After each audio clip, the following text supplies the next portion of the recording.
Good afternoon everyone. अजून आले नाहीत येतील. आले नाही कौशल, ठीक आहे. दुसरे का अकाउंट आहे पहा, त्याला हे नाही होत आहे.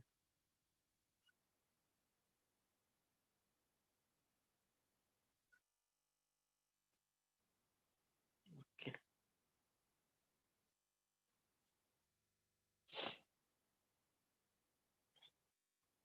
मी लेफ्ट करतो आता.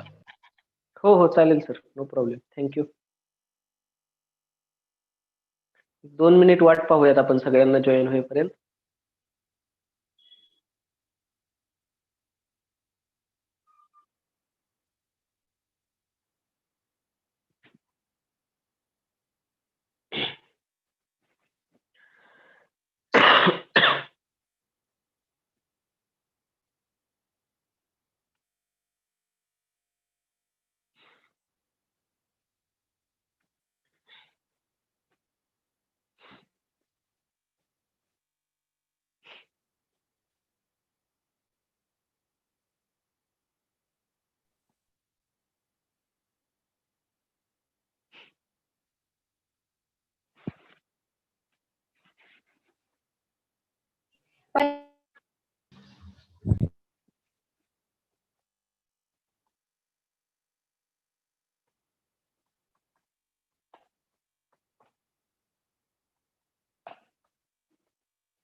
Good afternoon everyone.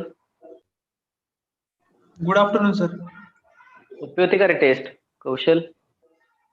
ते आला स्कोर सर 19. ठीक आहे. म्हणजे जे चुकलेले आहेत त्याचे सोल्युशन पाहिले का? जे एमसीक्यू सर कुठे येतात सर सोल्युशन? बघितलं मी नाही. पुढे येतं ना, पुढे रॉंग जे आलेलं आहे तुमचं, किंवा आय मार्कचं बटन येतं, किंवा रॉंग जे लिहिलेलं आहे त्याच्यावरती क्लिक केले का तुम्हाला सोल्युशन समजेल. हा सर, मी काल ते बघत होतो, भेटलंच नाही कुठं. संध्याकाळी 8 वाजता दिसेल. 8 नंतर पब्लिश होणार होते सोल्युशन. हा सर, ठीक आहे, बघतो. 8 PM नंतर परत एकदा चेक करा, येतील हो. सोल्युशन. आणि जर त्याच्यापैकी काही डिफिकल्टी वाटत असेल, 30 MCQ पैकी मला वाटतं 6-7 MCQ तर परत रिपीट झाले होते मागच्या टेस्ट मधले, आणि काही नवीन MCQ होते, नवीन प्रॉब्लेम होते. त्याच्यापैकी एखादा प्रॉब्लेम सॉल्व्ह करत असताना जर तुम्हाला डिफिकल्टी वाटत असेल तर असे प्रॉब्लेम परत जावा टेस्टवरती, स्क्रीनशॉट काढलेले असतील तुम्ही तर ते स्क्रीनशॉट मला सेंड करा. ते प्रॉब्लेम आपण कलेक्शन करूयात सगळ्यांचे, प्रत्येक जणाला कुठला डिफिकल्टी वाटलाय, आणि असे जे काही 10 किंवा 15 प्रॉब्लेम होत असतील तर त्याच्यासाठी परत एक लेक्चर आपण अरेंज करूयात सॅटर्डे किंवा संडेला ऍज अ MCQ डिस्कशन. चालेल? Okay sir. परत आपण त्याचे जे काही आयडिया आहे त्याच्या मागची ते आपण काय करूयात, इथं घेऊयात लेक्चरला, जेणेकरून सगळ्यांना ते क्लिअर होऊन जाईल. काय पाहत होतो आपण केमिकल बॉन्डिंग मध्ये? 5th चॅप्टर चालू आहे आपला केमिकल बॉन्डिंग. त्याच्यामध्ये आपण कोसेल अँड लेविस अप्रोच, म्हणजे कोसेल आणि लेविस ऑक्टेट रूलची जी ऑक्टेट रूल थेरी होती ती पाहिली, त्याच्या काही ड्रॉबॅक्स पाहिले, त्याचे लिमिटेशन्स पाहिले, की शेप आणि जॉमेट्री कोणत्याही कंपाऊंडची त्या थेरीने एक्सप्लेन केलेली नाहीये. सो ती थेरी काय पूर्णपणे काय नाहीये, 100% रिलायबल थेरी नाहीये, किंवा प्रत्येक मॉलिक्यूल त्या थेरीने एक्सप्लेन होऊ शकत नाही. काही असेही मॉलिक्यूल आहेत, एक्झाम्पल दिले आपण, की ज्यांचे ऑक्टेट ही इनकम्प्लीट आहेत किंवा एक्सपांडेड आहेत, 8 पेक्षा कमी जास्त इलेक्ट्रॉन आहेत. काही ऍटम्स, काही मॉलिक्युल्स मध्ये सेंट्रल ऍटमच्या around odd number of electrons आहेत, तरीही ते स्टेबल आहेत. त्यामुळे ऑक्टेट रूल हा त्या मॉलिक्यूलला ऍप्लिकेबल नाहीये. म्हणजे इथं ही थेरी काय झालेली आहे, आउटडेटेड झालेली आहे, किंवा 100% सक्सेसफुल नाही झाली. त्याच्यानंतर सेकंड थेरी पाहतोय आपण, VS EPR theory. VS EPR theory means valence shell electron pair repulsion theory. ही थेरी कोणत्या 2 सायंटिस्टने डेव्हलप केली? कोणत्या 2 सायंटिस्टने डेव्हलप केली ही थेरी? विसरले का? 2 दिवस सुट्टी पडली, विसरता लगे तुम्ही. Sidgwick and Powell. Sidgwick and Powell ह्या 2 सायंटिस्टने ही थेरी प्रपोज केलेली आहे. व्हॅलेन्शियल एकच बेसिक आयडिया आहे तुम्हाला इथं लक्षात घेण्यासारखी, एकच बेसिक आयडिया आहे की ज्याच्यावरती ही थेरी डिपेंड आहे. कोणती बेसिक आयडिया सांगितली मी?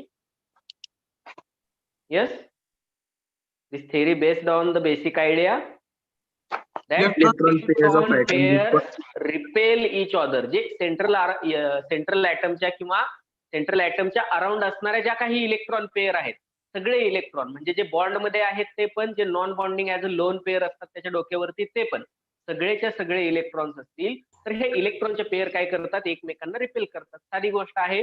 दोन्हीवरती निगेटिव्ह निगेटिव्ह चार्ज असणार आहे. इलेक्ट्रॉन कोणताही असेल त्याच्यावरती निगेटिव्ह चार्ज आहे. मग ती लोन पेअर असेल किंवा बॉन्ड पेअर असेल तर अशा पेअर एकमेकांना काय करतात, रिपेल करतात. रिपेल केल्यामुळे ते स्वतःला अशा पद्धतीने ऍडजस्ट करतात, अशी जॉमेट्री ऍडजस्ट करतात की जेणेकरून काय होणार आहे, त्यांचं स्ट्रक्चर आणि त्याची जॉमेट्री ही त्या रिपल्शनच्या जे काही अमाऊंट आहे, किती अमाऊंट मध्ये रिपल्शन होतंय त्या रिपल्शनच्या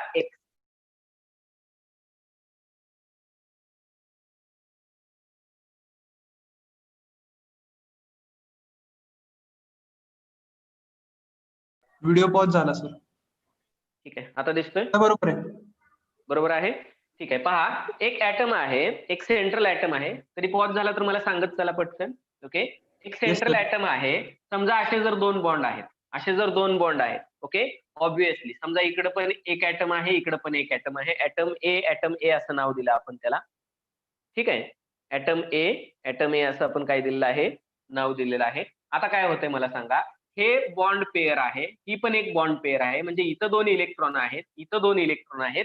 तर ऑब्विसली ह्या निगेटिव्ह निगेटिव्ह चार्ज वाल्या इलेक्ट्रॉन मध्ये काय असणार आहे, ऑब्विसली ह्या निगेटिव्ह निगेटिव्ह चार्ज वाल्या इलेक्ट्रॉन मध्ये रिपल्शन असणार आहे. मग हे स्वतःला अशा पद्धतीने अरेंज करतील की एकमेकांपासून जेवढं पॉसिबल आहे तेवढं दूर जातील. एकमेकांपासून जेवढं पॉसिबल आहे तेवढं दूर जातील आणि याच्यामधलं जे रिपल्शन आहे ते कमीत कमी करून घेतील.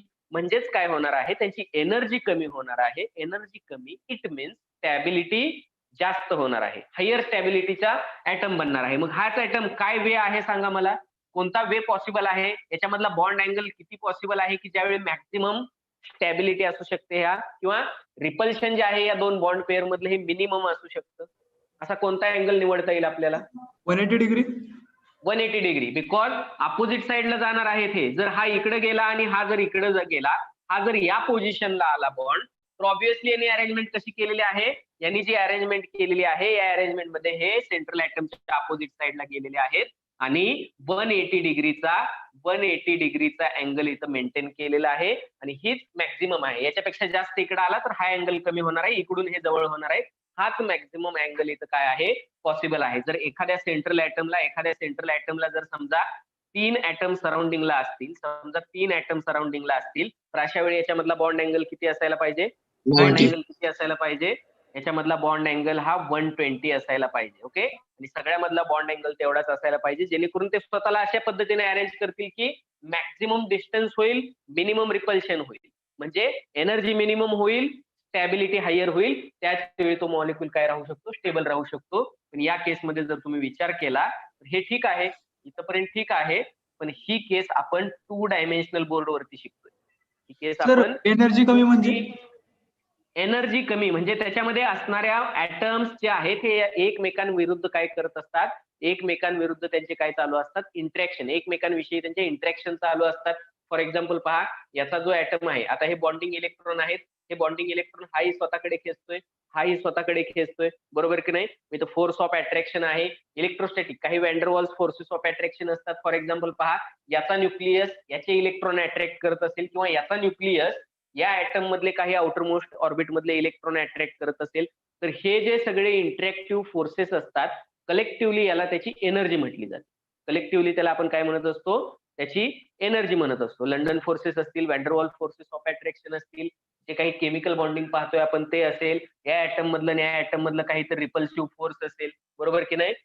बॉन्ड आहे म्हणजे इथे अट्रॅक्टिव्ह फोर्स पण आहे. तर हे सगळे जे इंटरॅक्शन आहेत या टोटल कलेक्टिव्हली आपण जर काउंट केल्या तर त्याच्याशी असोसिएटेड असणारी टोटल आपण काय सांगू शकतो, एनर्जी सांगू शकतो. आणि एनर्जी जितकी जास्त असते तितके त्या मॉलिक्यूलला, त्या स्पेसिसला स्टॅबिलिटी कमी असते in the case of chemical compound. Okay, energy जितकी कमी तितकी स्टॅबिलिटी काय असणार आहे, हायर असणार आहे.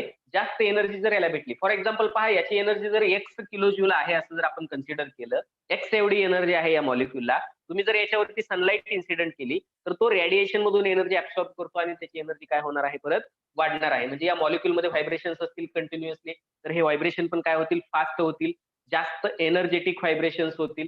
तर त्यामुळे याची एनर्जी डेफिनेटली काय होणार आहे, हायर होणार आहे आणि तो मॉलिक्यूल अनस्टेबल होणार आहे. मॉलिक्यूल काय होणार आहे, अनस्टेबल होणार आहे. किंवा सोपी गोष्ट सांगतो मी तुम्हाला, जर कंपाऊंड एबी आहे, तुम्ही जर याला इतकं हिट केलं, इतकी एनर्जी दिली की ए आणि बी दोन्ही सेपरेट झाले, ए आणि बी दोन्ही काय झाले, एकमेकांपासून सेपरेट झाले, याच्यामधला बॉन्ड ब्रेक झाला. तर तुम्ही हिट करताय, त्याला हिट देताय, म्हणजे hit is the form of energy. म्हणजे काय होणार आहे, हे जे बॉन्डिंग होतं, तर ह्या बॉन्ड मधलं जे काही अट्रॅक्शन होतं, शेअर्ड केलेले इलेक्ट्रॉन होते, किंवा हे ऍटम कंटिन्युअसली व्हायब्रेटिंग मोडला असतील, तर ती ही एनर्जी अक्वायर केल्यामुळे त्यांचे व्हायब्रेशन जास्त गेले असतील हायर लेवलला, आणि एक वेळ अशी येईल की हे यांचा बॉन्ड काय होणार आहे, तिथं ब्रेक होणार आहे, दोन्ही सेपरेट होणार आहेत. म्हणजेच आपण म्हणू शकतो की हायर एनर्जी लेवलला हा मॉलिक्यूल अनस्टेबल होतो. Each and every molecule higher energy लेवलला काय होतो, अनस्टेबल होतो. मग VSEPR थिअरी कशावरती डिपेंड आहे, बॉन्ड पेअर असेल किंवा याच्या डोक्यावरती लोन पेअर असेल, तर या पेअर मध्ये काय असतात,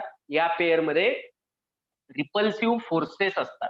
ओके, आणि हे जे रिपल्सिव्ह फोर्सेस असतात, या फोर्सेसमुळे आपण त्या मॉलिक्यूलचा, त्या कंपाऊंडचा शेप किंवा जॉमेट्री सांगू शकतो. की जे मेजर ड्रॉबॅक आहे ऑक्टेट रूल थिअरीचं, त्याच्यामध्ये शेप किंवा जॉमेट्री विषयी कोणतंही सिंगल पॉस्ट्युलेट नव्हतं. Okay, so let's see what are the rules of VSEPR theory. So give the heading, rules of VSEPR theory. VSEPR theory साठी कोणते रूल्स आहेत किंवा कोणते रूल्स आपल्याला सिडविक आणि पॉवेलने प्रपोज केलेले आहे. Write down. First rule, electron pairs arrange themselves in such a way that repulsion between them is minimum. Already सांगितलं तुम्हाला. Write down, electron pairs arrange themselves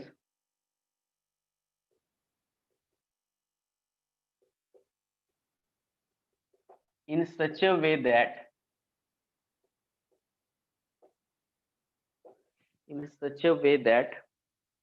repulsion between them is minimum.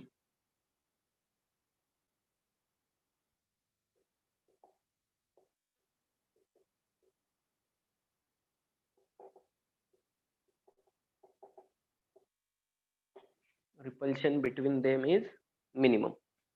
Second rule, the molecule acquires minimum energy and maximum stability.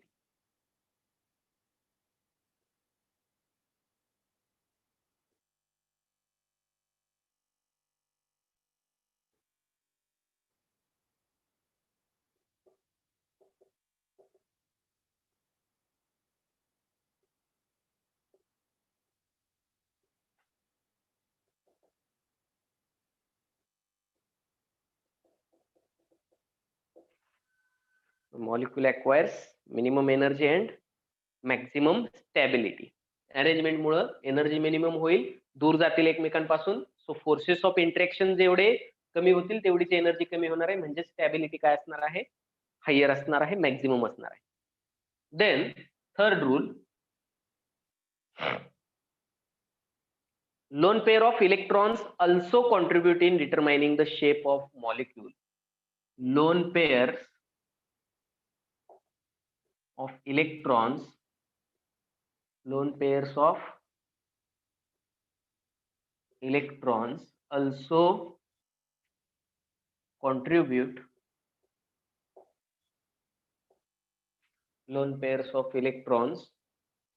also contribute in determining the shape of molecule.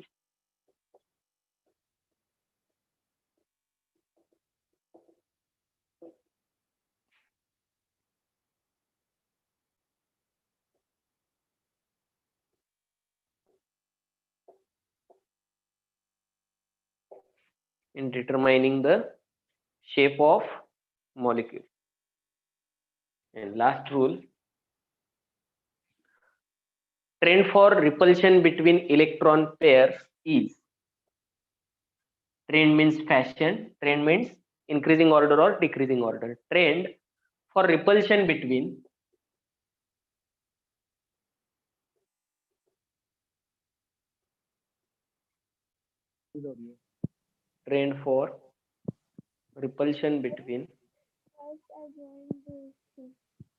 yes. Who is this? Sneha Yes. Naveen join केलं का?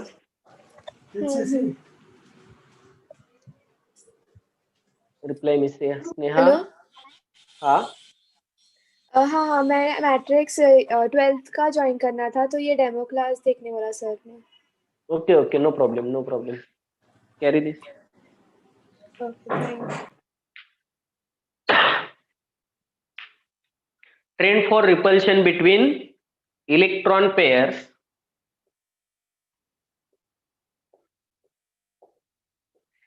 is. आता जे repulsion आहे lone pairs असतील किंवा bonding pairs असतील, तर याच्यामध्ये सगळ्यात जास्त रिपल्शन कोणामध्ये असणार आहे आणि सगळ्यात कमी रिपल्शन कोणामध्ये असणार आहे? तर सगळ्यात जास्त रिपल्शन असतं लोन पेयर आणि दुसऱ्या लोन पेयर मध्ये. पहिली लोन पेयर आणि दुसरी लोन पेयर याच्यामध्ये सगळ्यात जास्त रिपल्शन असतं. रिझन सांगतो मी त्याचं. याच्यापेक्षा कमी किंवा मीडियम रिपल्शन असणार आहे lone pair of electrons and bonded pair of electrons याच्यामध्ये. आणि सगळ्यात लिस्ट किंवा सगळ्यात कमी रिपल्शन असणार आहे बॉन्ड पेयर आणि बॉन्ड पेयर मध्ये. बॉन्ड पेयर म्हणजेच कोव्हॅलेंट बॉन्ड मध्ये शेअर झालेले दोन इलेक्ट्रॉन्स. तर बॉन्ड पेयर आणि बॉन्ड पेयर मध्ये काय असणार आहे? सगळ्यात कमी रिपल्शन असणार आहे. सो रिपल्सिव्ह फोर्सेस सगळ्यात जास्त असतील एलपी मध्ये, मीडियम असतील एलपी आणि बीपी मध्ये, आणि दोन बॉन्डेड पेयर मध्ये, दोन बॉन्ड मध्ये सगळ्यात कमी रिपल्शन असेल जर आपण या तिघांमध्ये कम्पेअर करतोय तर. आणि असं का असेल सांगा? कारण पहा, जर एखादा मॉलिक्यूल आहे, एखाद्या मॉलिक्यूल वरती समजा एखादा सेंट्रल ऍटम आहे समजा बी, याच्यावरती दोन ऍटम्स असतील ए आणि ए. ओके, तर ही आहे बॉन्ड पेयर. ही काय आहे?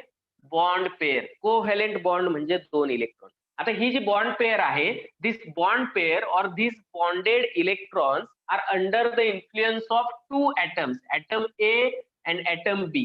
त्या दोन्हीच्या न्यूक्लियस कडे हे अट्रॅक्ट होतात. यांच्यावरती इन्फ्लुएन्स असणार आहे एचं न्यूक्लियस आणि बीचं न्यूक्लियस. दोन्ही याच्यावर काय करतायत?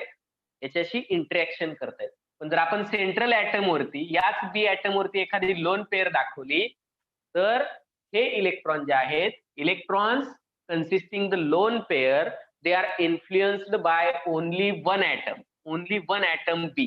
तर याच्यावरती इन्फ्लुएन्स फक्त एका न्यूक्लियसचा असणार आहे, बी या न्यूक्लियसचा. त्यामुळे हे थोडेसे फ्री असतात, हायली एनर्जेटिक असतात, दुसऱ्याशी इझिली इंटरॅक्ट करतात.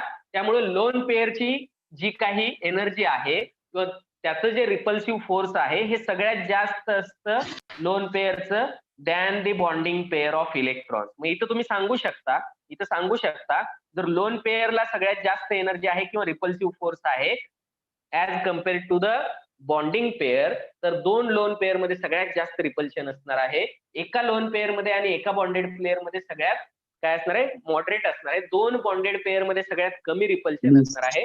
पण एक लोन पेअर आणि एक बॉन्डिंग पेअर याच्यामध्ये काय असणार आहे? मॉडरेट लेवलचं काय असणार आहे? रिपल्शन असणार आहे. हे याच्यावरून सांगू शकता. So you can write LP repulsion is maximum because, एक सेंटेन्स लिहून घ्या, lone pair repulsion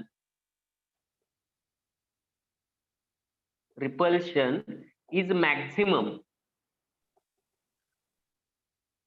Lone pair repulsion is maximum because it's under influence of only one nucleus. Because it's under influence of only one nucleus.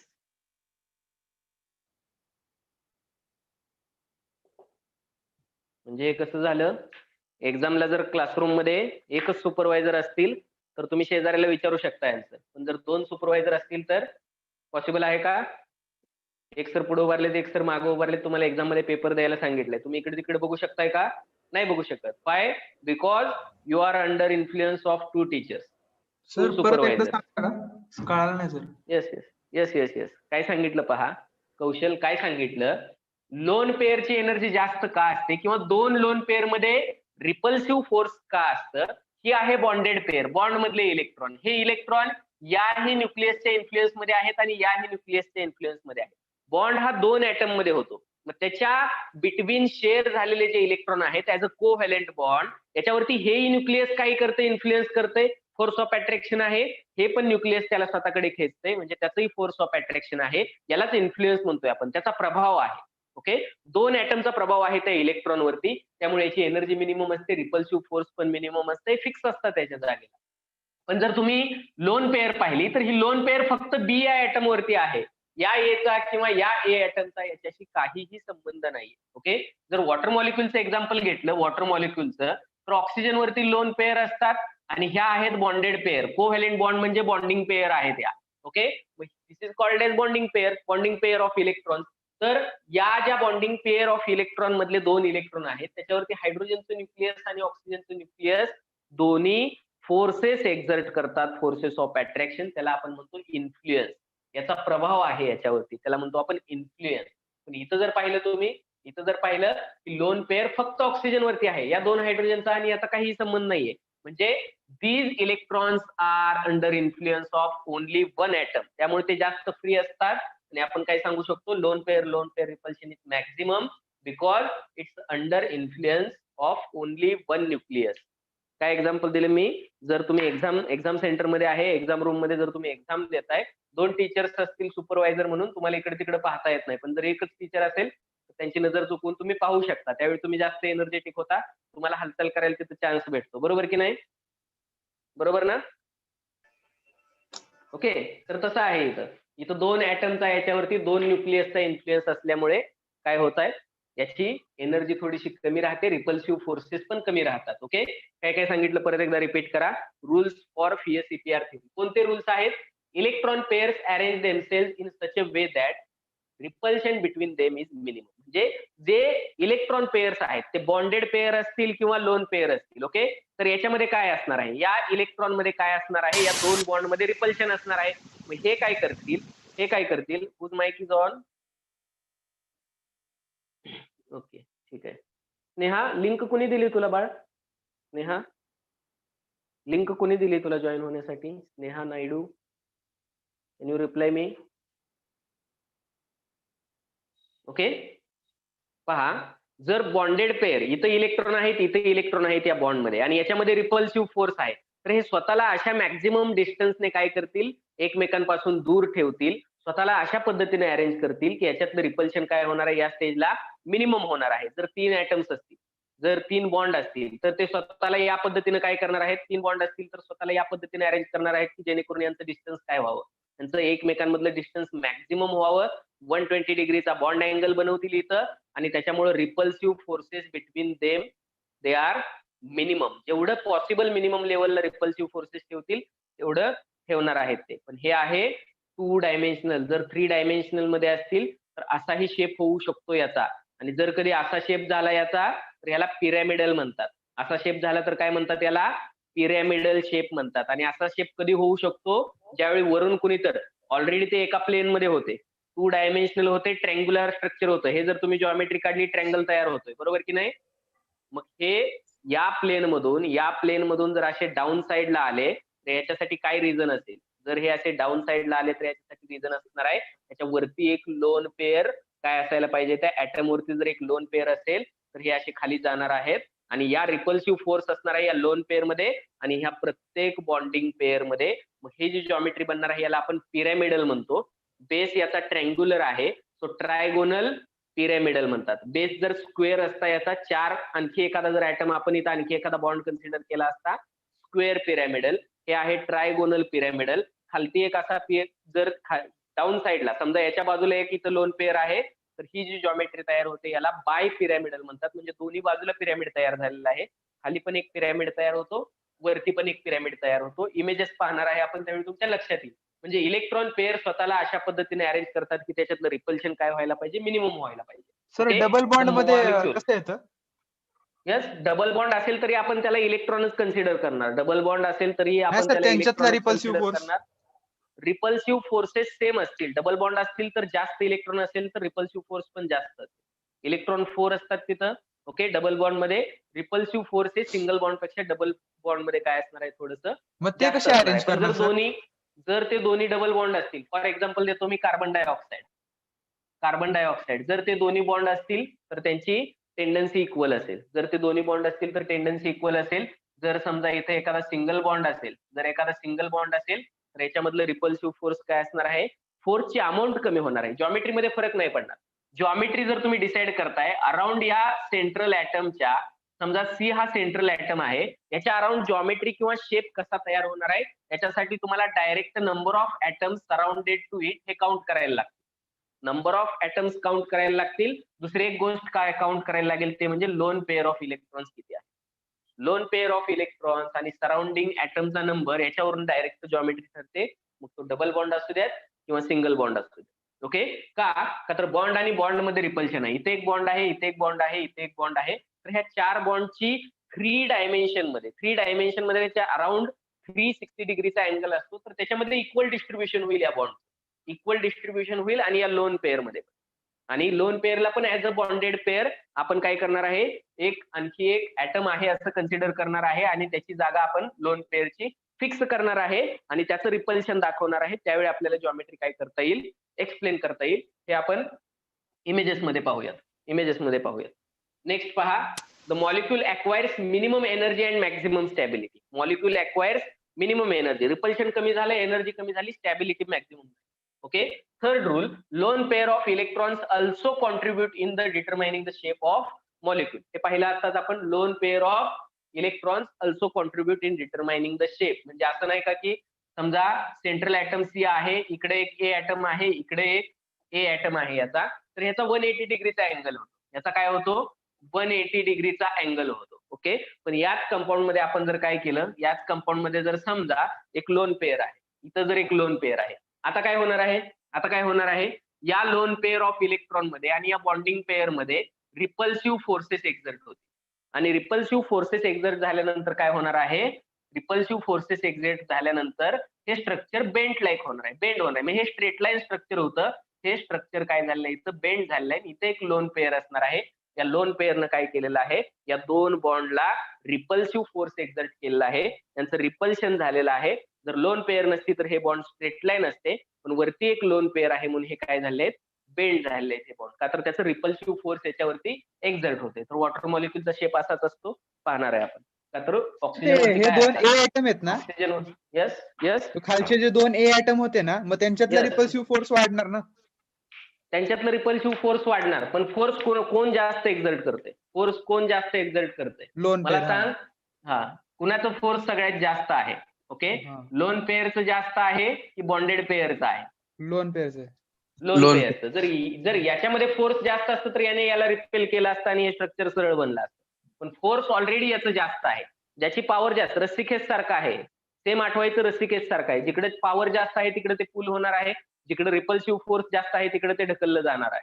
Okay, तसं आहे same इथं. मग याची जर power जास्त असेल, फोर्स जास्त असेल रिपल्सिव्ह, तर हे काय करतं, स्ट्रक्चरला बेंड करतं. ओके, त्याला पण आपण ऍज अ ऍटमच कन्सिडर करतो, का तर ती लोन पेअर आहे. ओके, नेक्स्ट पहा, trend for the repulsion between. सगळ्यात जास्त रिपल्शन असणार आहे 2 लोन पेअर मध्ये, सगळ्यात कमी रिपल्शन असणार आहे 2 बॉन्डेड पेअर मध्ये, आणि मॉडरेट लेवलचं रिपल्शन असणार आहे लोन पेअर आणि बॉन्ड पेअर मध्ये. ओके, आणि लोन पेअर मध्ये रिपल्शन का जास्त आहे हे सांगितलं मी तुम्हाला, because it's under influence of only 1 nucleus. ते एकाच न्यूक्लियस वरती असतात, एकाच ऍटम वरती असतात, त्याच्यावरती एकाच न्यूक्लियसचा किंवा ऍटमचा इन्फ्लुएन्स असतो, फोर्स एक्झर्ट झालेलं असतं, त्यामुळे त्याची एनर्जी ही काय असते, थोडीशी जास्त असते. Have you taken this? Reply me. Yes, sir. Okay,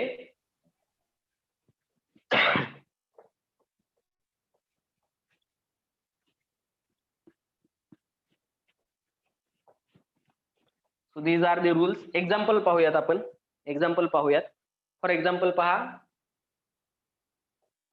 number of electron pairs. Table बनवा, number of electron pairs, arrangement of electron pairs.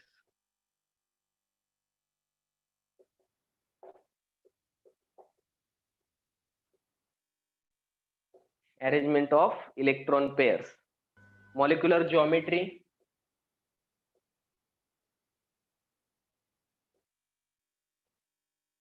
आणि examples. 4 कॉलम बनवा.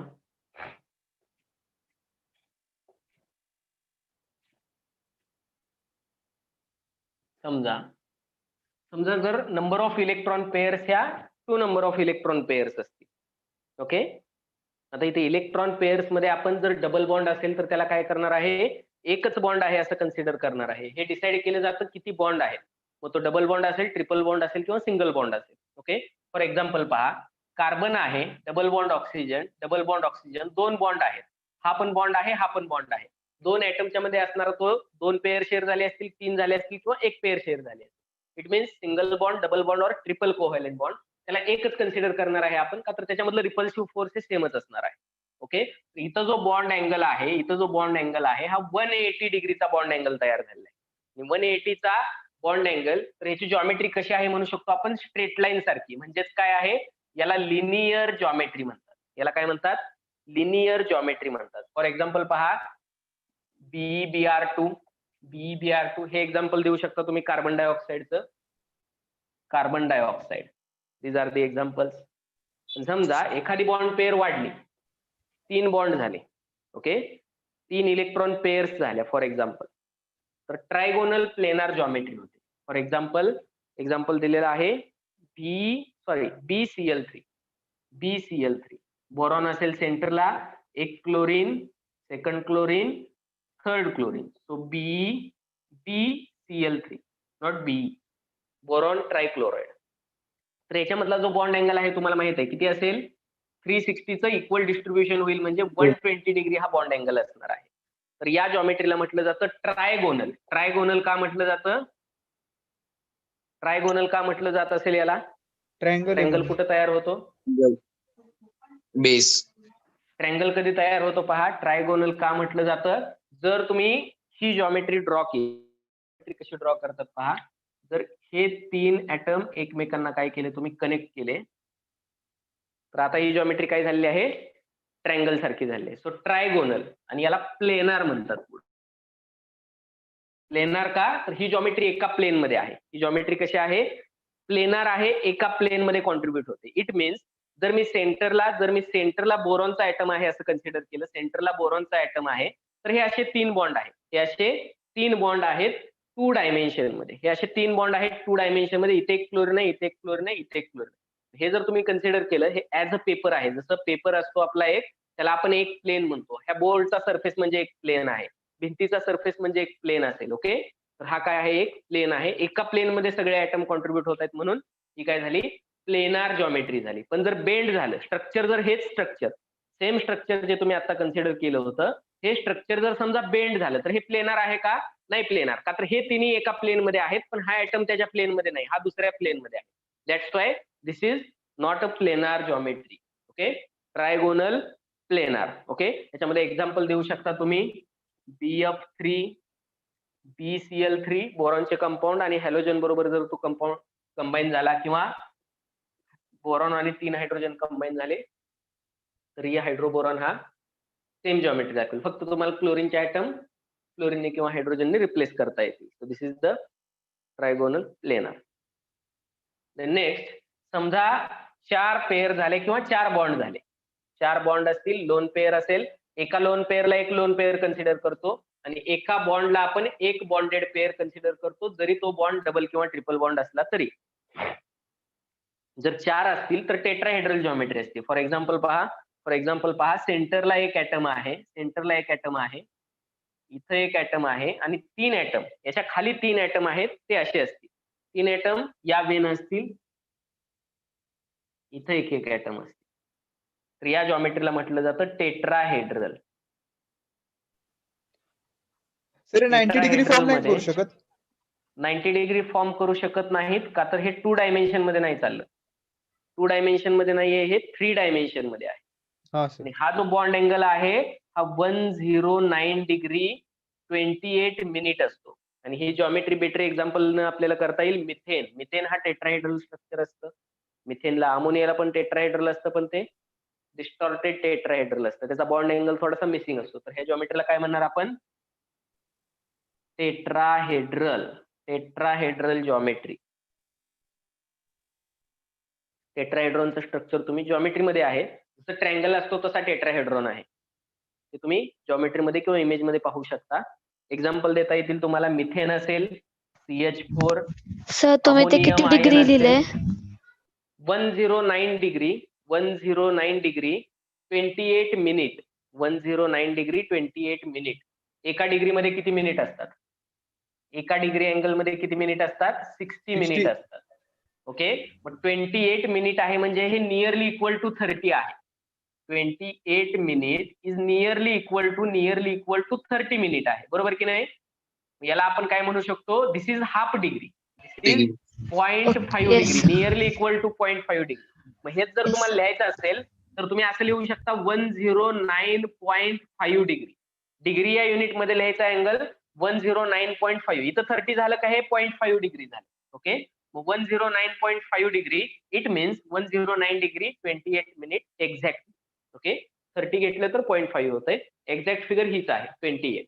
ओके, कधी कधी ऑप्शन मध्ये हे पण देतात, which of the following is the bond angle between methane.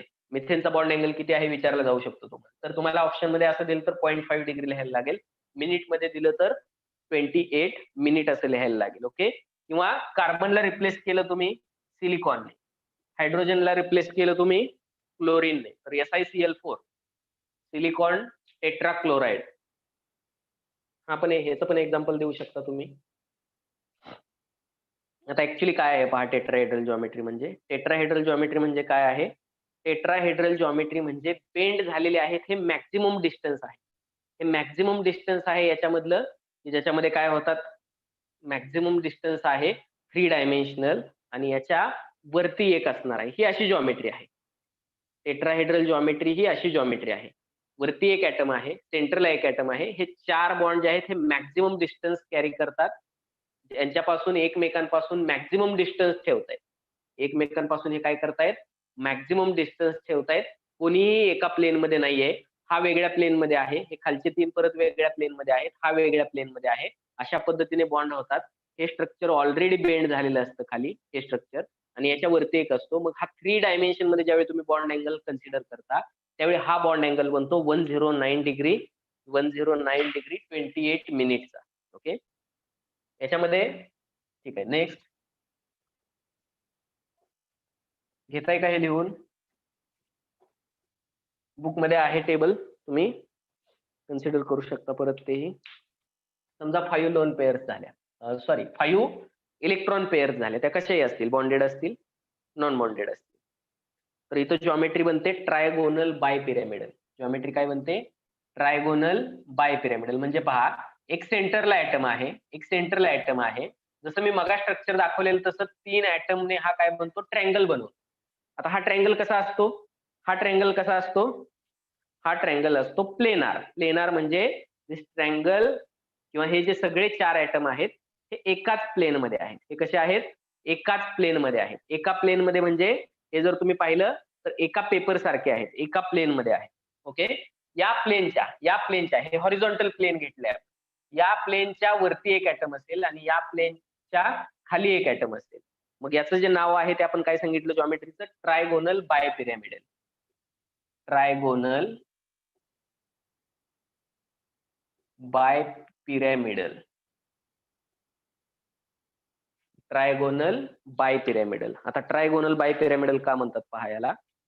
जर तुम्ही हे एका प्लेन मधले 3 ऍटम जॉईन केले, एका प्लेन मधले 3 ऍटम याच्यामध्ये एक जॉमेट्री ड्रॉ केली.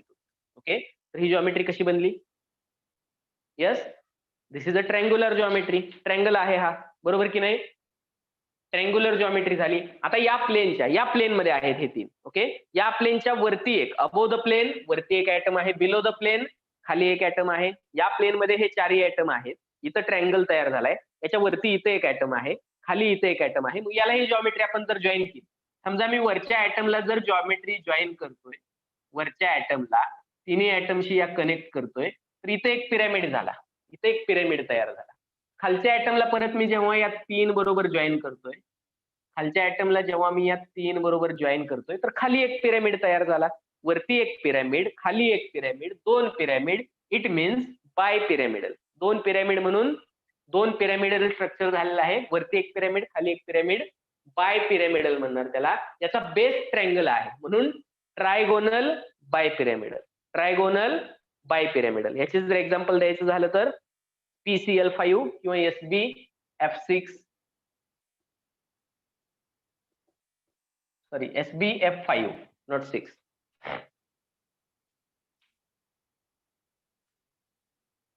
किंवा arsenic F5, AsF5, पेंटाफ्लोरो arsenic, पेंटाफ्लोरो antimony, आणि याला काय म्हणू शकता तुम्ही, फॉस्फरस पेंट्या क्लोराइड किंवा पेंटाक्लोरो फॉस्फरस असंही म्हणू शकता तुम्ही याला. सर हे जे इथं कंपाऊंड्स आहेत phosphorus. ना यस, सर, हे सर आम्हाला म्हणजे आम्हाला तर माहित नाही सर. मग ते हे जेव्हा MCQ मध्ये येतील तेव्हा हे लर्न करून जावे लागतील का परत, म्हणजे काय वेगळं? ऍट द एंड ऑफ 12 जेवढे कंपाऊंड होतील तुम्हाला तेच ऑप्शन मध्ये येतील. काही नवीन कंपाऊंड तुम्हाला ऑप्शन मध्ये दिसतील, पण तुमचा करेक्ट ऑप्शन आहे हा तुम्हाला लर्निंग प्रोसेस मध्ये 2 इयर्स मध्ये झालेलाच असेल. आणि याचं सगळ्यांचे नॉमिनिक्लेचर शिकतोय आपण. ऑर्गॅनिक केमिस्ट्रीमध्ये सेकंड पेपर जो आहे आपला 12th स्टँडर्ड मधला किंवा 11th स्टँडर्ड मध्ये पण काही चॅप्टर आहे, तिथं नॉमिनिक्लेचर शिकतोय आपण. तुम्हाला कळून जाईल की याला कसं रीड करायचं आहे. म्हणजे नावं काय पाठ करायची नसतात, नॉमिनिक्लेचरच्या मागची आयडिया शिकायची असते. आता Yes, sir. ऑर्गॅनिक कंपाऊंड कितीच आहेत. अल्कोहोलला आपण काय म्हणतो, methanol, ethanol, methane, Methanol. Ethane, butane, propane, हे शिकलाय तुम्ही सगळं. मग तिथं जर अल्कोहोल आला तर मिथेन पासून 1 कार्बन असलेला अल्केन मिथेन, 2 कार्बन असणारा अल्केन इथेन, 3 कार्बन असणारा अल्केन प्रोपेन, हे प्रोपेन. तुम्ही शिकलाय. तिथं जर आता 1 कार्बन असणारा अल्कोहोल झाला तर त्याला तुम्ही मिथेनॉल म्हणणार. 2 कार्बन असणारा अल्कोहोल आला इथेनॉल. इथेनॉल म्हणणार. 3 कार्बन असणारा आला प्रोपेनॉल म्हणणार. मग प्रोपेनॉल. ओएल हे तुम्हाला काय करायचं, सफिक्स द्यायचा आहे. नॉमिनिक्लेचरचे ज्यावेळी तुम्ही रूल शिकता त्यावेळी तुम्हाला हे नॉमिनिक्लेचर सगळ्यांचं जमून जातं. त्यामुळं त्याची काळजी करण्याची आवश्यकता नाही, ते येऊन जाईल तुम्हाला आपोआप. ठीक आहे. समजा आणखी एक लोन पेअर आणखी एक इलेक्ट्रॉन पेअर याच्यामध्ये वाढवली. जर 5 च्या ऐवजी 6 बॉन्ड असतील, 5 च्या ऐवजी 6 बॉन्ड असतील, ओके, तर इथं ऑक्टाहेड्रल जॉमेट्री तयार होते. ऑक्टाहेड्रल म्हणजे काय, सेंटरला एक ऍटम आहे, सेंटरला एक ऍटम आहे, त्याच्या प्लेनमध्ये 4 ऍटम आहेत. त्या सेंट्रल ऍटमच्या प्लेनमध्ये 4 ऍटम आहेत. तर ही जी जॉमेट्री आहे ही स्क्वेअर प्लेनार झाली. एका प्लेनमध्ये आहेत, ही स्क्वेअर प्लेनार जॉमेट्री झाली. का तर इथं स्क्वेअर तयार होतो, एका प्लेनमध्ये होतो. म्हणजे सेम एका पेपर सारखं आहे. पेपरच्या सेंटरला काय आहे, एक ऍटम आहे, चारी कोपऱ्यात 4 ऍटम आहेत. हा सेंट्रल ऍटम, हे बाकीचे ऍटम. या प्लेनच्या अबोव द प्लेन एक ऍटम आहे, बिलो द प्लेन एक ऍटम आहे. Okay, so above the plane हा ऍटम आहे आणि बिलो द प्लेन सेंटरला हा ऍटम आहे. ठीक आहे. आता जर मी याची जॉमेट्री जॉईन केली मी, तर इथं स्क्वेअर प्लेनार स्ट्रक्चर होतं. इथं काय होतंय, स्क्वेअर प्लेनार स्ट्रक्चर होतंय. याला तुम्ही म्हणू शकता स्क्वेअर बाय पिरॅमिड. याला तुम्ही काय म्हणू शकता, आता हे जर जॉईन केलं मी या 4 ऍटमशी शेजारच्या, तर इथे एक पिरॅमिड तयार झाला. असा पिरॅमिड की ज्याचा बेस स्क्वेअर आहे. सो स्क्वेअर फक्त एवढी असती, square planar.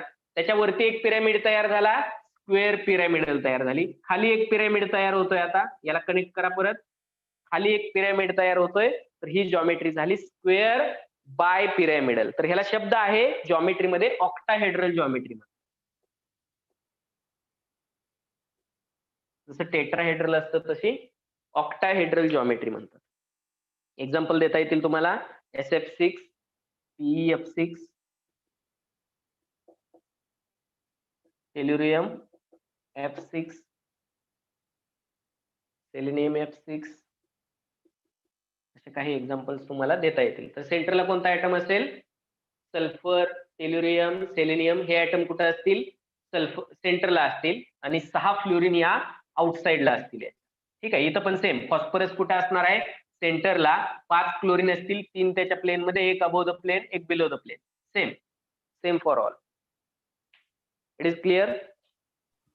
Yes sir. Okay, ठीक आहे. आता इथं आपण कशाला कन्सिडर केलं होतं पहा.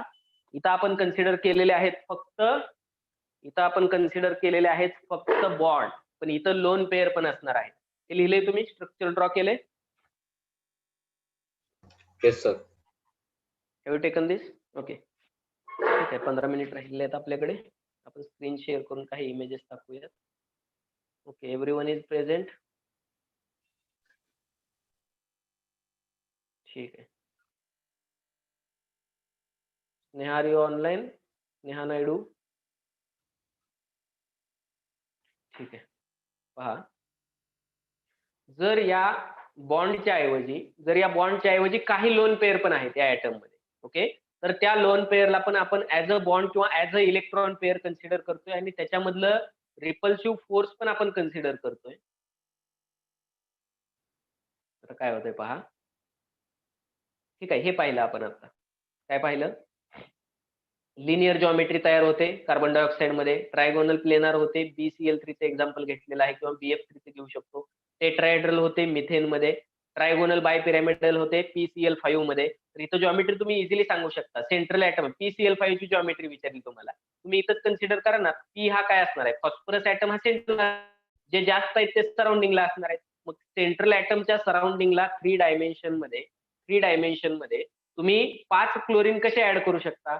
5 क्लोरीन ऍड करण्यासाठी तुम्हाला 3 त्याच्या प्लेन मध्ये ऍड करावे लागतील, एक वरती आणि एक below the plane. It means हे काय होणार आहे, ट्रायगोनल बायपिरॅमिडल जॉमेट्री होणार आहे. 6 असतील तर ऑक्टाहेड्रल होणार आहे.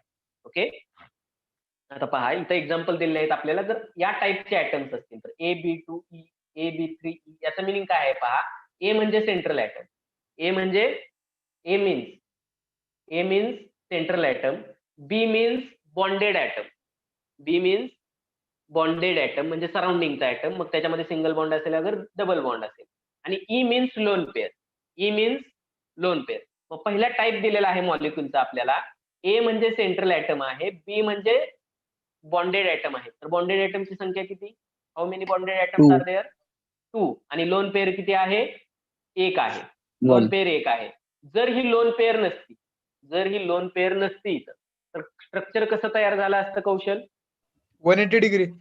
180 डिग्री म्हणजे त्या जॉमेट्रीला नाव काय? जॉमेट्रीला काय म्हणणार आपण? Linear. Geometry. Good, linear geometry म्हणणार आपण त्याला.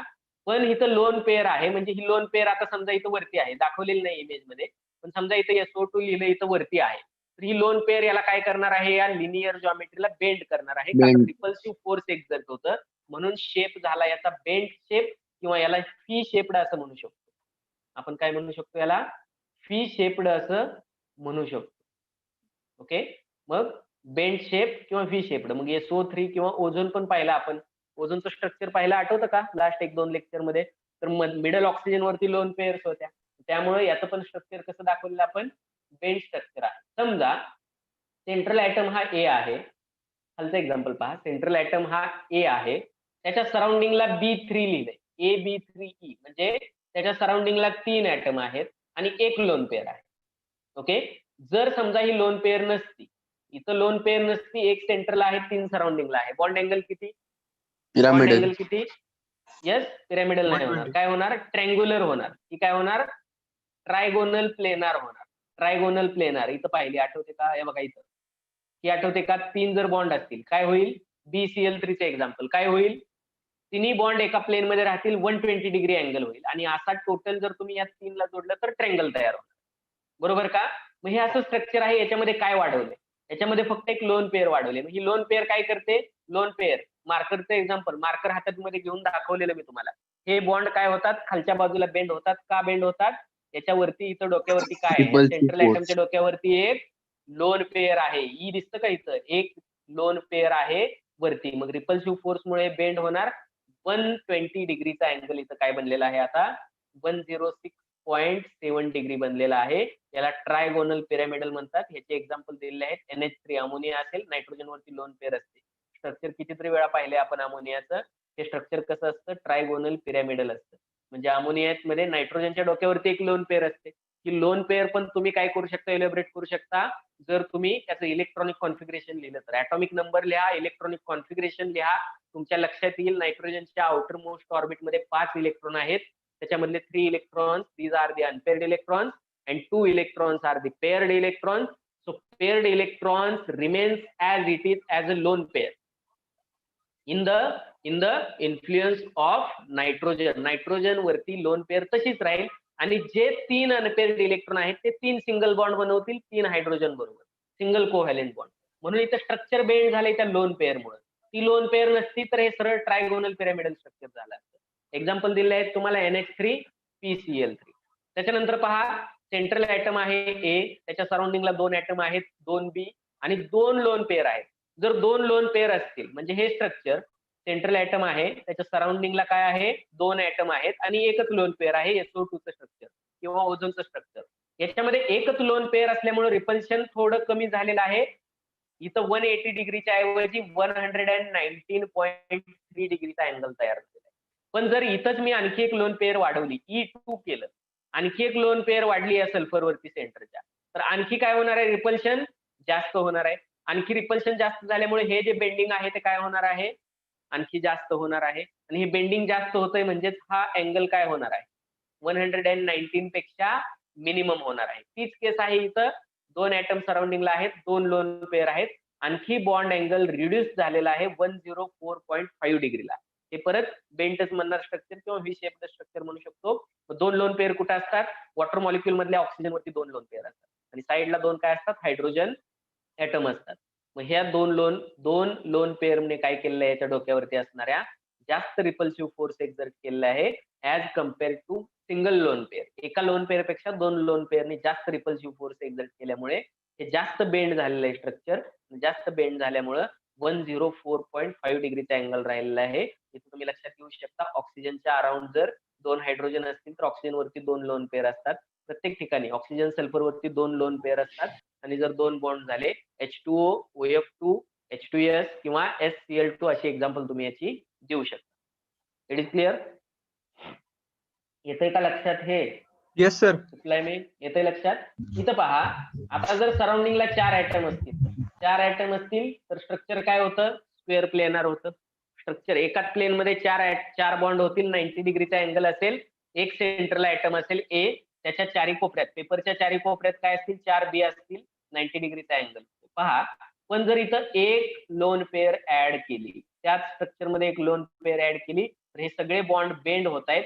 या बॉन्डला आपण काय म्हणू शकतो, सी सॉ लाईक स्ट्रक्चर तयार होते. स्ट्रक्चर इमेज दिसते तुम्हाला. हे सगळे बेंड झालेत. का बेंड झालेत? या सल्फरच्या डोक्यावरती, SF4चं एक्झाम्पल घेतलंय, या सल्फरच्या डोक्यावरती एक लोन पेअर आहे इथं वरती. ही जी लोन पेअर आहे या चारही बॉन्डला खाली रिपेल करते आणि स्क्वेअर प्लेनर जे एका प्लेन मध्ये होते ते बिलो द प्लेन, पेपरच्या खालच्या बाजूला गेले. सल्फर एकाच पेपर मध्ये राहिला, हे सगळे काय झाले, पेपरच्या डाऊन साईडला गेले, का तर ह्या लोन पेअरनं सगळ्यांवरती रिपल्सिव्ह फोर्स एक्झर्ट केलाय. मग हे सीसॉ लाईक दिसतं. जसं सीसॉ माहिती का, सीसॉ माहिती? अरे खेळा तर नाही Yes, लहानपणी sir. बागेत जाऊन खेळा सीसॉ. तर तसं स्ट्रक्चर झालेलं आहे, त्यामुळे आपण त्याला सीसॉ लाईक स्ट्रक्चर म्हणू शकतो. ओके. त्याच्यानंतर पहा, A सेंटरला एक ॲटम आहे, 3 B त्याच्या सराउंडिंगला आहेत आणि जर 2 लोन पेअर झाले तर काय होणार आहे, टी शेप्ड स्ट्रक्चर होतं. 2 लोन पेअर वरती असल्यामुळे हे बॉन्ड पूर्ण काय होतात, तिथं डिस्टॉर्ट होतात, बेंड लाईक स्ट्रक्चर होत नाही किंवा पिरॅमिडल स्ट्रक्चर होत नाही, तर हे टोटली टी शेप्ड स्ट्रक्चर होतं. आणि एक लोन पेअर जी आहे ही बॅक साईडला जाते. इथं आता 3 डायमेन्शन मध्ये तुम्हाला दिसणार नाही. याच्या वरती 2 लोन पेअर अशा नाही राहणार, या पद्धतीनं 2 लोन पेअर राहणार नाहीत. एक लोन पेअर बॅक साईडला जाईल, एक लोन पेअर फ्रंट साईडला येईल, म्हणजे वरती येईल अशी फ्रंट साईडला, आणि ह्या 2 लोन पेअर या तिन्ही बॉन्डला रिपेल करतील एकमेकांना. इथं बॉन्ड अँगल परत डिक्रीज झाला आणि 86.2 डिग्री झाला. याला टी शेप म्हणतात. याचे एक्झाम्पल देऊ शकता तुम्ही, ClF3, BrF3, ICl3 etcetera. Okay. जर नेक्स्ट पहा, जर सेंटरला एक ॲटम आहे, सराउंडिंगला 5 ॲटम्स आहेत. जर सेंटरला एक ॲटम आहे, सराउंडिंगला 5 ॲटम्स आहेत, तर आपण स्ट्रक्चर कोणतं पाहिलं होतं, आठवतं का? इथं 5 ॲटमचं स्ट्रक्चर, कोणती जॉमेट्री बनलेली? Trigonal bipyramidal. Trigonal bipyramidal. म्हणजे हे 3 ॲटम एका प्लेन मध्ये आहेत, म्हणजे in the plane of central atom. वरती एक आहे, खाली एक आहे. पण याच्यामध्ये जर तुम्ही एक इंट्रोड्यूस केली लोन पेअर, इंट्रोड्यूस केली, तर हे स्ट्रक्चर बनतं AB5E. E means lone pair. सराउंडिंगला B हे 5 ॲटम आहेत आणि एक लोन पेअर आहे. तर ही लोन पेअर काय करते, सगळ्या बॉन्डला रिपेल करते. इथं आता या स्ट्रक्चर मध्ये डाऊन साईडला लोन पेअर आहे. या स्ट्रक्चर मध्ये काय आहे, तुम्हाला स्ट्रक्चर उलट करून दाखवलं आहे समजावं म्हणून. या स्ट्रक्चर मध्ये डाऊन साईडला काय आहे, लोन पेअर आहे. या लोन पेअरनं सगळे बॉन्ड रिपेल केले. आता इथं स्क्वेअर बनतो. हे खालचे जे 4 दिसत आहेत ॲटम, इथं स्क्वेअर बनतोय. हे सगळे एका प्लेन मध्ये राहिले आणि अबोव द प्लेन एक ॲटम आहे. असल्यामुळं हे जर तुम्ही कनेक्ट केले तर बेस स्क्वेअर आहे आणि वरती पिरॅमिड तयार झाला. स्क्वेअर पिरॅमिडल जॉमेट्री झाली. सो BR यासाठी एक्झाम्पल देताना तुम्हाला PCl5 चे एक्झाम्पल देऊन चालणार नाही. हे एक्झाम्पल तुम्ही देऊ शकत नाही का, तर याच्यामध्ये लोन पेअर नाही. PCl5 मध्ये लोन पेअर नाही, इथं लोन पेअर आहे. तर या लोन पेअर साठी एक्झाम्पल देता येतील BrF5 किंवा IF5. हॅलोजन आणि हॅलोजन मधले बॉन्ड आहेत, हॅलोजन कंपाऊंड आहेत टोटल. तर इथं एक लोन पेअर आहे ब्रोमिन वरती, आणि हे 5 फ्लोरीन काय आहेत, सराउंडिंगला आहेत त्याच्या. इथं स्क्वेअर पिरॅमिडल स्ट्रक्चर तयार झाले किंवा स्क्वेअर पिरॅमिड तयार झालेलं आहे. नेक्स्ट पहा लास्ट AB4E2. ओके, म्हणजे 2 लोन पेअर आहेत, सराउंडिंगला 4 इलेक्ट्रॉन, 4 बॉन्ड आहेत. जर AB4 चं स्ट्रक्चर आपण पाहिलं होतं, AB4 म्हणजे सराउंडिंगला 4 जर त्याच्या काय असतील, बॉन्ड असतील, तर एकतर स्क्वेअर प्लेनर स्ट्रक्चर होईल किंवा असं टेट्राहेड्रल स्ट्रक्चर. पण या केसमध्ये 2 लोन पेअर ऍड झाले आहेत. 2 लोन पेअर ऍड झाल्यामुळे काय होतं, ते स्क्वेअर प्लेनार स्ट्रक्चर बनतं. स्क्वेअर प्लेनार, एक लोन पेअर इथं वरती राहील सेंट्रल ऍटमच्या, एक लोन पेअर खाली राहील सेंट्रल ऍटमच्या. वरती एक लोन पेअर, खाली एक लोन पेअर. लोन पेअरनी एकमेकांपासून जेवढं मॅक्झिमम डिस्टन्स आहे तेवढं डिस्टन्स अचीव केलेलं आहे by keeping all these 4 electrons in a plane of central atom. That's why this geometry is square planar. So xenon F4, xenon tetrafluoride हे example तुम्ही इथे देऊ शकता. ओके, याच्यामध्ये काय असणार आहेत, 2 लोन पेअर्स असतात झेनॉन वरती आणि 4 फ्लोरीन असतील तिथं सराउंडिंगला. ओके, तर अशा टाईपच्या काही जॉमेट्रीज तयार होत आहेत. It is clear? समजतायत स्ट्रक्चर कसे आहेत, स्ट्रक्चर कसे आहेत समजतायत का? Yes sir. Yes sir. Okay, त्याच्यानंतर पहा, त्याच्यानंतर अमोनियाचं स्ट्रक्चर आहे आपल्याला, structure of ammonia. Next point.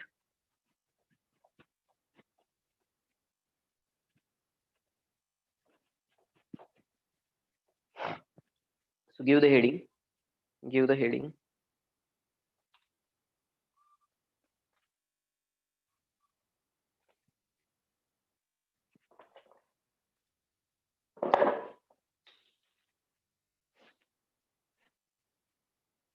Write down example first. Ammonia. What is the formula of ammonia? NH3. आता अमोनियाचं स्ट्रक्चर पाहताना नायट्रोजनचा ऍटॉमिक नंबर, नायट्रोजनचा atomic number yes 7 7. Electronic configuration 1s2 1s2 2s2 2s2 2p3. 3. Which is the outer orbit? Which is the outer orbit? Second orbit is outer orbit. How many valence electrons are there? How many valence electrons are there?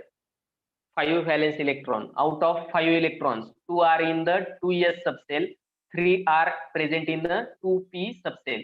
s subcell मध्ये किती orbit, orbital किती, s subcell मध्ये orbital किती, 2. Only 1 orbital is there. याच्यामध्ये 2 electron accommodate झाले. p मध्ये किती orbital असतात, p मध्ये 3 ऑर्बिटल असतात. 3 इलेक्ट्रॉन कसे फिल करणार, according to Hund's rule, Pauli's exclusion principle and aufbau diagram. Single single single, त्याच्यानंतर चौथा आला तरच तुम्ही त्याला काय करणार, पेअर अप करणार, अदरवाइज हे सिंगली ऑक्युपाय होते. मग इथं नायट्रोजनची टेंडन्सी काय राहते पहा, 3 सिंगल जे काही इलेक्ट्रॉन आहेत अनपेअर्ड इलेक्ट्रॉन, हे 3 कोव्हॅलेंट बॉन्ड बनवतील 3 हायड्रोजन बरोबर. हायड्रोजनचं electronic configuration 1s1.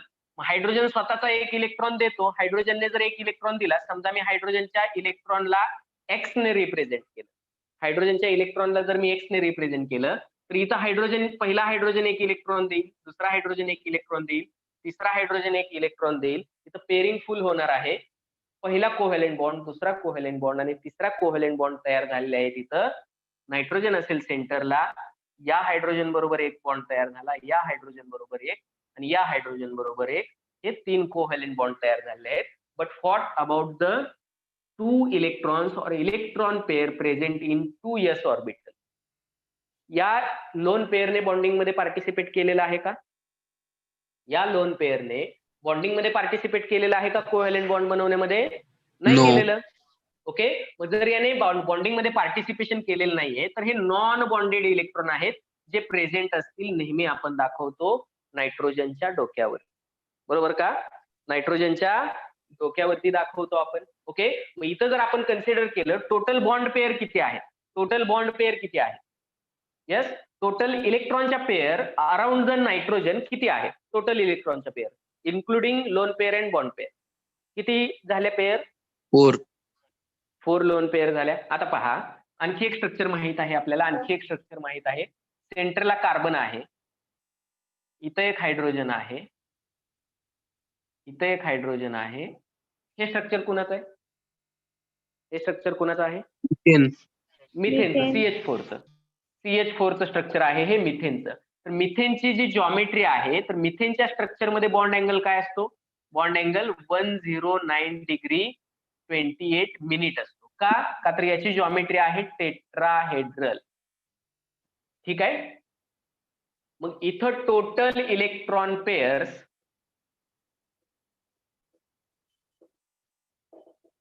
4 electron pairs आहेत, बरोबर की नाही? इथं किती इलेक्ट्रॉन पेअर्स आहेत? 4 इलेक्ट्रॉन पेअर्स आहेत. म्हणजे हे दोन्ही स्ट्रक्चर काय असायला पाहिजे होते? सेम. दोन्ही स्ट्रक्चर काय असायला पाहिजे होते? सेम. पण एक डिफरन्स आहे याच्यामध्ये. काय डिफरन्स आहे? लोन पेअरचं रिपल्शन. काय डिफरन्स आहे की इथं असणाऱ्या 4ही इलेक्ट्रॉन पेअर ह्या बॉन्डेड इलेक्ट्रॉन पेअर आहेत. आणि आपल्याला according to rule of CSEPR theory माहित आहे की लोन पेअर आणि लोन पेअर मध्ये सगळ्यात जास्त रिपल्शन असतं as compare to lone pair and bond pair repulsion, as compare to bond pair and bond pair repulsion. म्हणजे लोन पेअर मध्ये सगळ्यात जास्त रिपल्शन आहे. रिपल्सिव्ह फोर्स हे लोन पेअर जास्त एक्झर्ट करते. मग समजा हा जर बॉन्ड असता, ही जर बॉन्ड पेअर असते, तर याचं स्ट्रक्चर कसं झालं असतं? टेट्राहेड्रल स्ट्रक्चर झालं असतं. पण इथं एकच फरक होतोय, ही जी 4th इलेक्ट्रॉन पेअर आहे ही लोन पेअर आहे. आणि ही लोन पेअर काय करते? ह्या तिन्ही बॉन्ड वरती, आता पहा इथं एक वरती बॉन्ड कन्सिडर केलाय आपण, ही बॉन्ड पेअर ह्या 3 बॉन्ड पेअर वरती किती फोर्स एक्झर्ट करणार आहे? एवढं, बरोबर की नाही? बॉन्ड पेअर आणि बॉन्ड पेअर मधलं रिपल्शन कमी आहे. यानी या तिन्ही वरती एक्झर्ट केलेलं जे फोर्स आहे, या तिन्ही वरती एक्झर्ट केलेलं जे फोर्स आहे हे कमी असणार आहे, बरोबर की नाही? पण इथं लोन पेअर आहे, या पेअरनं या 3 बॉन्ड पेअर वरती एक्झर्ट केलेलं रिपल्सिव्ह फोर्स किती असणार आहे? लोन पेअरनं बॉन्ड पेअर वरती एक्झर्ट केलं याच्यापेक्षा जास्त असणार आहे. मग इथं जे काही हे 3 ऍटम आहेत याच्यापेक्षा हे 3 ऍटम किंवा याचे बॉन्ड जास्त बेंड होतात. याचे बॉन्ड काय होतात? जास्त बेंड होतात. आणि जर का याचे बॉन्ड जर बेंड झाले, याचे बॉन्ड जर काय झाले? बेंड झाले, तर इथं अँगल काय होणार आहे? अँगल काय होणार आहे? 109 डिग्री पेक्षा 109 डिग्री पेक्षा यस वाढेल का कमी होईल? या 3 बॉन्ड मधला अँगल कमी होणार आहे. मग हे स्ट्रक्चर कसं बनतं? जर आपण नायट्रोजन वरच्या लोन पेअर आहे त्या जर एखाद्या ऑर्बिटल मध्ये दाखवल्या, तर हे स्ट्रक्चर बेंड स्ट्रक्चर बनतं. हे स्ट्रक्चर बेंड किंवा आपण याला काय म्हणत असतो? Structure is pyramidal structure. हे स्ट्रक्चर कसं बनतं? पिरॅमिडल स्ट्रक्चर बनतं. ओके. मग इथं हा बॉन्ड अँगल जो आहे हा रिड्यूस होतो 107 डिग्री 18 मिनिट. हा बॉन्ड अँगल किती राहतो आता? 107 degree 18 minutes. So write down the bond angle. Bond angle is reduced from 109 degree 28 minute to 107 degree 18 minute. Okay, मग इथं बॉन्ड अँगल काय झालेला आहे? मिनिमाइज झालेला आहे. सो जॉमेट्री बिकम्स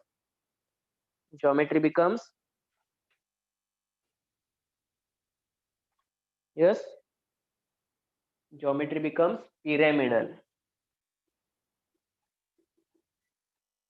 हे पण लिहून घ्या, किंवा ट्रायगोनल पिरॅमिडल असंही म्हणू शकता तुम्ही त्याला.